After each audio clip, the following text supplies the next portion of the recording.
UP की राजनीति में कब कौन किसके दरवाजे पहुंच जाए और फिर उस मुलाकात से कौन सा नया सियासी समीकरण निकल आए, ये कोई नहीं जानता।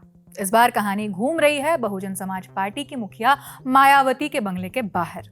तस्वीर आई तो सियासत गर्मा गई, क्योंकि तस्वीर में कांग्रेस सांसद तनुज पूनिया और कांग्रेस के दलित नेता राजेंद्र पाल गौतम मायावती के घर के बाहर खड़े दिखे। अब यूपी में अगर कांग्रेस नेता मायावती के दरवाजे तक पहुंच जाए तो सवाल उठना लाजमी है। ऐसे में तस्वीर सामने आई और देखते ही देखते चर्चा शुरू हो गई कि क्या कांग्रेस और बसपा के बीच कोई नई खिचड़ी पक रही है। क्या राहुल गांधी का कोई संदेश लेकर दोनों नेता पहुंचे थे? क्या यूपी में दलित वोटों को लेकर कोई नया प्रयोग होने वाला है? हालांकि कहानी में ट्विस्ट ये रहा है कि मुलाकात हो ही नहीं पाई। बताया गया है कि दोनों नेताओं के पास पहले से अपॉइंटमेंट नहीं था। बस फिर क्या था, मायावती ने गेट से ही वापस करवा दिया। यूपी की राजनीति में गेट से लौटना भी अपने आप में एक पूरा राजनीतिक संदेश माना जाता है, और जब मामला मायावती का हो तब तो हर इशारे के मायने निकाले जाते हैं। घटना के बाद कांग्रेस नेता राजेंद्र पाल गौतम ने कहा कि मायावती जी दलित समाज की बहुत बड़ी नेता है, सीएम रह चुकी है। हम तो बस शिष्टाचार के नाते उनसे मिलने गए थे, उनका हालचाल पूछना चाहते थे। हमने गेट पर अपना नाम लिखवा दिया है, जब भी वो हमें बुलाएंगी हम दोबारा उनसे मिलने चले जाएंगे।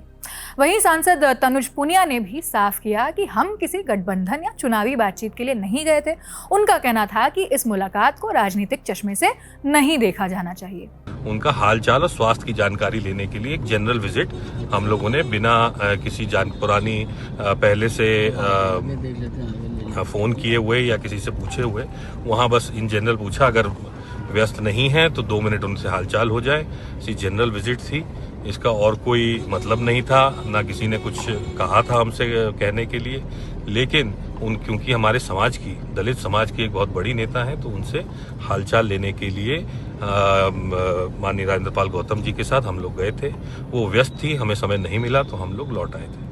उधर यूपी कांग्रेस अध्यक्ष अजय राय ने भी डैमेज कंट्रोल मोड में बयान दिया। बोले कि दोनों नेता निजी तौर पर गए थे, पार्टी का इससे कोई लेना देना नहीं है। कांग्रेस को इसकी जानकारी तक नहीं थी। अजय जी, बड़ी कयास सोशल मीडिया पर फोटोज आई हैं, आपके सांसद पहुंचे मिलने के लिए, मायावती मिली नहीं है, इस तरह की बातें आ रही हैं, क्या कहेंगे? निश्चित तौर से वो उनका अपना व्यक्तिगत उनसे मिलने का वो कार्यक्रम था।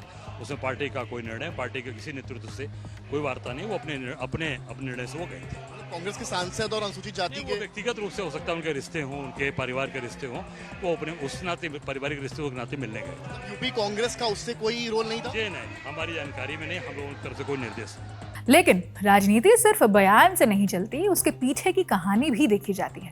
और यहाँ कहानी में एक पुराना कनेक्शन भी है। तनुज पूनिया के पिता पीएल पूनिया कभी मायावती के प्रमुख सचिव रह चुके हैं। दलित राजनीति के गलियारों में दोनों परिवारों की नजदीकियों की चर्चा पुरानी है। हालांकि दूसरी तरफ मायावती लगातार कांग्रेस पर हमलावर रही हैं। वो कई बार कह चुकी है कि कांग्रेस ने दलित राजनीति को सिर्फ इस्तेमाल किया है। ऐसे में कांग्रेस नेताओं का अचानक उनके दरवाजे पहुंचना यूपी की राजनीति में हलचल पैदा कर गया है। अब ये सिर्फ शिष्टाचार मुलाकात की कोशिश थी, सियासी संदेश था, या आने वाले वक्त की कोई पटक था? फिलहाल कोई खुलकर बोल नहीं रहा है, लेकिन यूपी की राजनीति में धुआं यूं ही नहीं उठता। यहाँ अक्सर कहानी गेट से शुरू होती है और सत्ता के गलियारों तक पहुंच जाती है। आप इस पर क्या राय रखते हैं, हमें कमेंट करके बता सकते हैं। फिलहाल इस खबर में इतना ही। खबर लिखी है मेरी साथी रक्षा ने। मेरा नाम आकांक्षा गोगोई है, कैमरे के पीछे राशिद है। आप देखते रहिए दी ललन टॉप। शुक्रिया।